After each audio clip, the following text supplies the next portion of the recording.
Bismillahirrahmanirrahim. Alhamdulillahirrabbilalamin. Wassalatu wassalamu ala asyrafil anbiya'i wal mursalin wa ala alihi wa ashabihi ajma'in. Rabbi syrahli sadri wa yassirli amri wahlul 'uqdatam min lisani yafqahu qawli. Rabbi yassir wa la tu'assir, Rabbi yassir wa la tu'assir, Rabbi yassir wa la tu'assir. Amma ba'd. Assalamualaikum warahmatullahi ta'ala wabarakatuh. Bersama dengan Ustazah Linda, pelajaran ke-22 bersikap benar, jauhi kemunafikan, tingkatan 4, bahagian ataupun bidang akhlak ataupun adab. Jom bersama-sama Ustazah.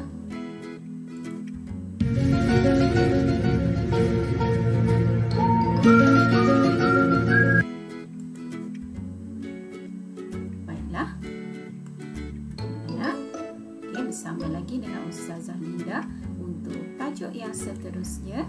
Okey, kita lihat objektif PDPC kita pada hari ini.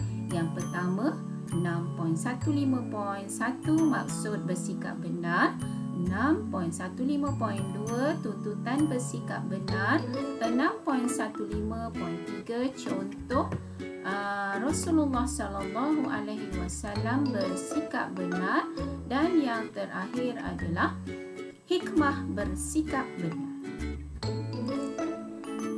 Baik anak-anak, maksud bersikap benar itu apa? Okey, maksud bersikap benar itu dari segi istilah ialah tidak berdusta dari segi perkataan, perkhabaran dan perbuatan.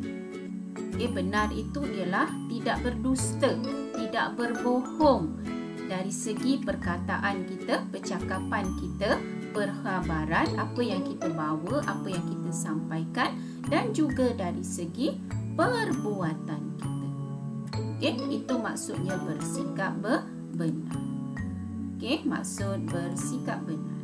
Kita lihat pula dalil nakli. Dalil nakli daripada surah Al-Ahzab ayat 70. A'udzubillahi minasyaitonirrajim.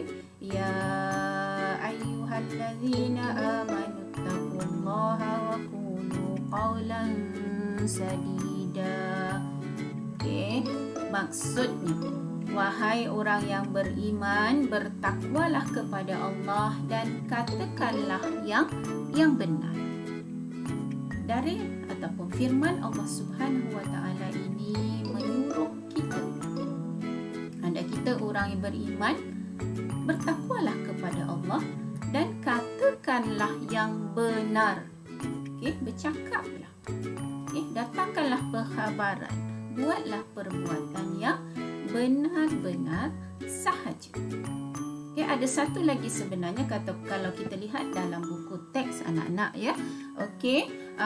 Abdullah bin Mas'ud radhiyallahu anhu meriwayatkan bahawa Rasulullah sallallahu alaihi wasallam bersabda, "Alaikum bisidqi fa anna sidqa yahdi ilal birri wa innal birri yahdi ilal jannah wa la yazalu rajulu yasduqu wa yataharri sidqi hatta yuktaba indallahi siddiqan wa iyyakum wal kaziba fa innal kaziba yahdi ilal fujur wa innal fujura yahdi ilan nar wa ma yazalu rajulu yakzibu wa yataharri al kaziba hatta yuktaba indallahi kazzaban." Riwayat Muslim, yang bermaksud hendaklah kalian sentiasa bersikap benar.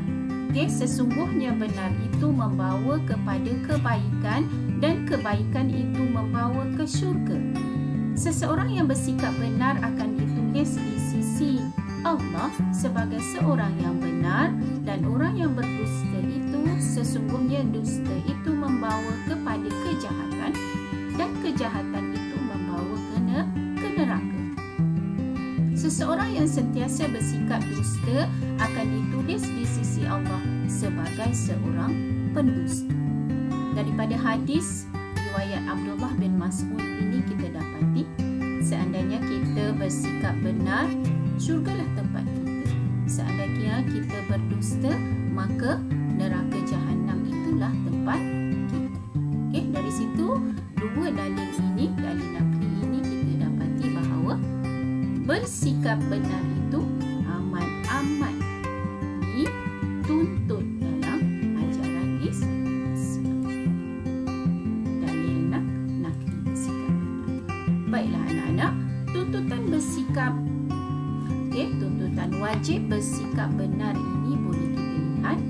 Yang pertama dari segi tutur kata, yang kedua dari segi niat dan kemahuan, yang ketiga kita lihat bersikap benar dari keazaman dan cita-cita, yang keempat bersikap benar dalam tugas, dan yang kelima bersikap benar ketika menepati.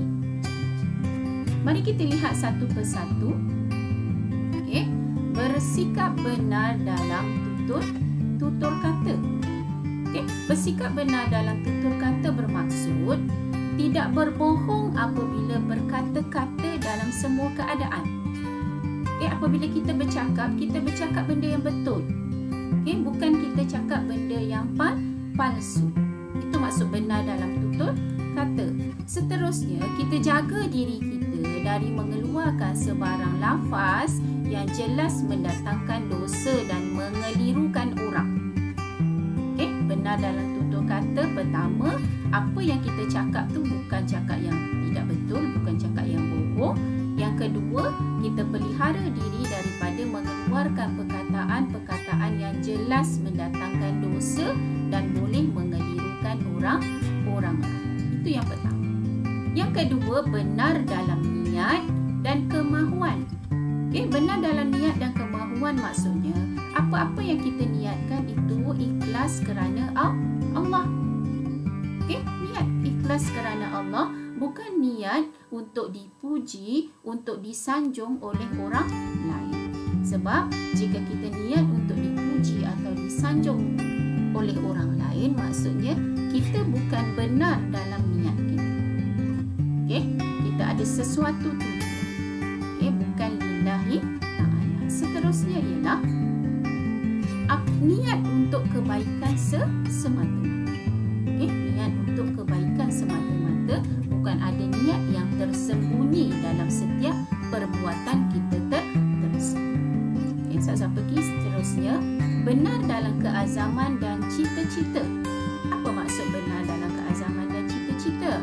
Maksudnya kita tekad untuk mencapai apa-apa yang diciptakan, apa yang kita impikan. Maksudnya kita berusaha untuk dapat, bukanlah sekadar angan-angan kosong kita sahaja.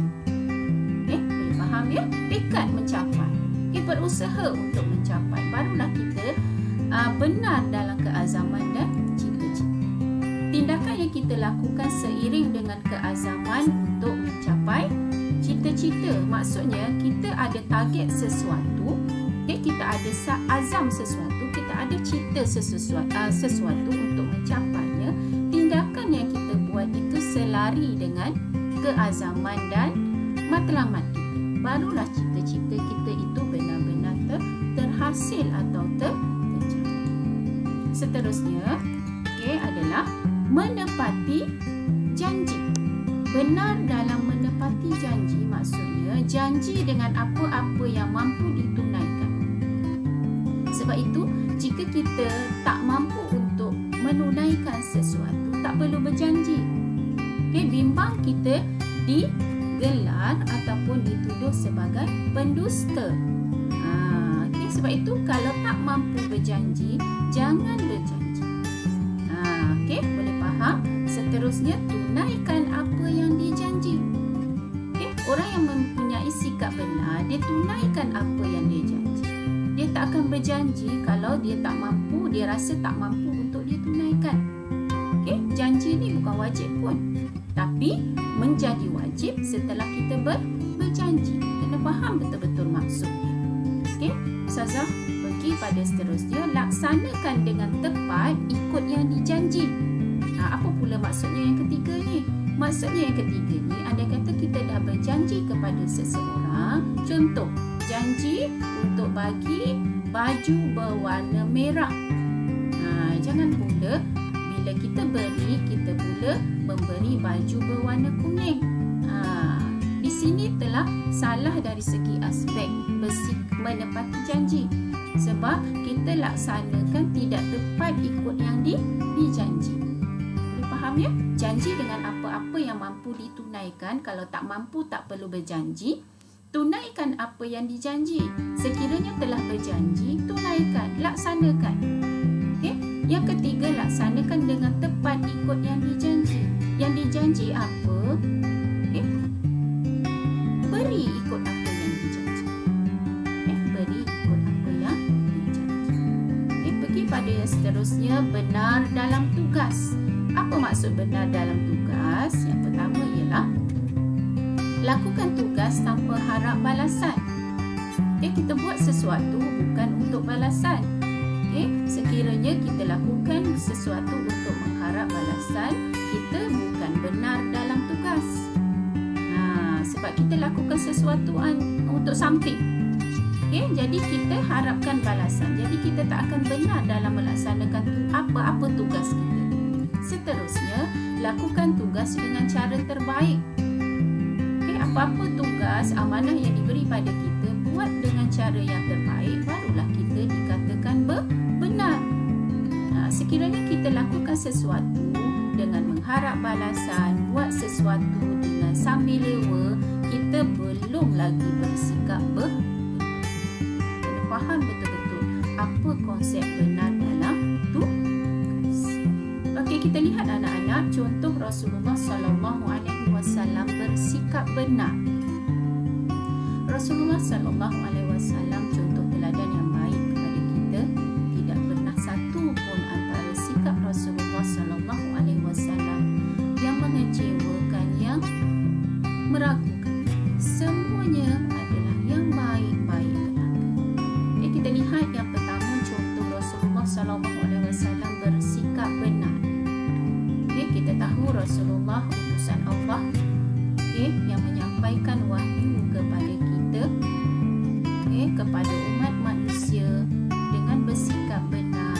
Ajaran yang diberi kepada kita adalah apa yang diwahyukan oleh Allah kepada baginda Rasulullah SAW, tanpa ada tokok tambah sedikit pun.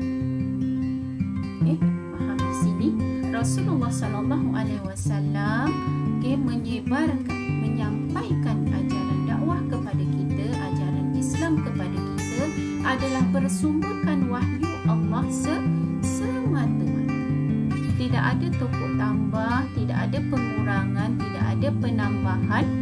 Sebagaimana firman Allah Subhanahu wa taala dalam surah An-Najm ayat 3 hingga ke 4. Bismillahirrahmanirrahim. Wa ma yantiqu 'anil hawa in huwa illa wahyun yuha, yang bermaksud dan ia tidak memperkatakan sesuatu menurut kemahuan dan pendapatnya sendiri.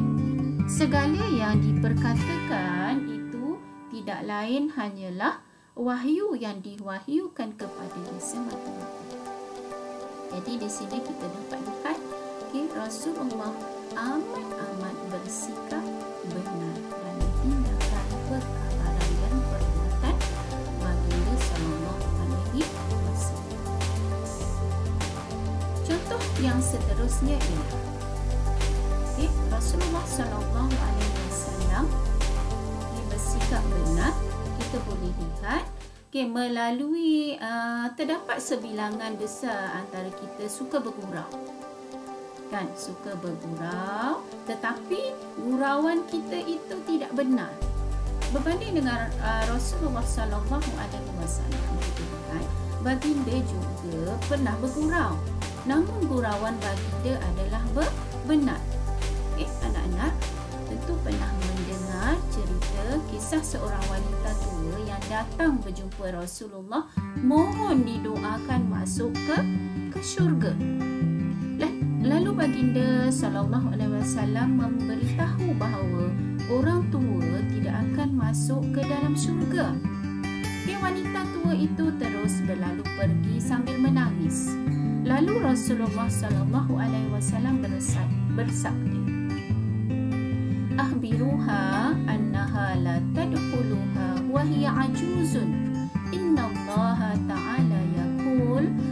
faja'alnahunna abkara. Riwayat At-Tirmizi. Faja'alnahunna abkara uruban atraba. Surah Al-Waqiah ayat 36 ke 37. Maksudnya, kamu beritahulah kepadanya bahawa sesungguhnya, beritahulah kepadanya bahawa sesungguhnya dia tidak akan masuk syurga dalam keadaan tua. Sesungguhnya Allah Ta'ala berfirman, sesungguhnya kami ciptakan wanita-wanita penduduk syurga itu secara langsung, di mana kami jadikan mereka gadis-gadis yang penuh dengan cinta kepada suami masing-masing dan sebaya umur. Kita lihat dekat sini Rasulullah bergurau, tapi gurauannya adalah gurauan yang benar, kerana tidak ada pun yang tua. Tidak ada pun usia tua yang masuk ke dalam syurga, melainkan usia yang muda pula. Anak-anak, apabila hikmah bersikap benar, sebenarnya sekiranya kita lazimi dan sememangnya dituntut dalam agama Islam kita bersikap benar, kita akan terpelihara daripada sifat munafik, sifat kepura-puraan, depan lain belakang lain, yang mana sifat munafik ini sangat-sangat dibenci oleh Allah Subhanahu wa Ta'ala. Itu hikmah yang pertama. Hikmah yang kedua, sebenarnya sekiranya kita bersikap benar dalam semua tindakan, perbuatan, perkataan, perkhabaran kita, kita akan tenang hati kerana kita tidak melakukan dosa. Manakala yang ketiga, jadi contoh teladan kepada orang lain kerana maruahnya dipandang tinggi. Jadi janganlah sesekali kita bersikap bohong, kerana antara tanda orang munafik itu ada 3. Antara tanda orang munafik itu ada 3. Yang pertama ialah apabila berkata-kata dia akan berdusta. Apabila berjanji dia akan mungkir, dan apabila diberi kepercayaan dia akan mengkhianat. Mahukah kita bersikap seperti orang-orang munafik ataupun ciri-ciri orang munafik? Jawapannya tentu tidak. Jadi Ustazah harap dengan penerangan Ustazah ini mampu memberi kefahaman kepada anak-anak, bersikap benar itu menjauhkan diri kita daripada kemunafikan. Pelihara diri kita, jaga diri kita agar kita tidak tergolong dalam golongan-golongan yang munafik, yang tidak dipercayai oleh orang lain dan seterusnya dibenci oleh Allah Subhanahu wa Ta'ala. Aku qauli hadza wa astaghfirullah li wa lakum. Assalamualaikum warahmatullahi wabarakatuh.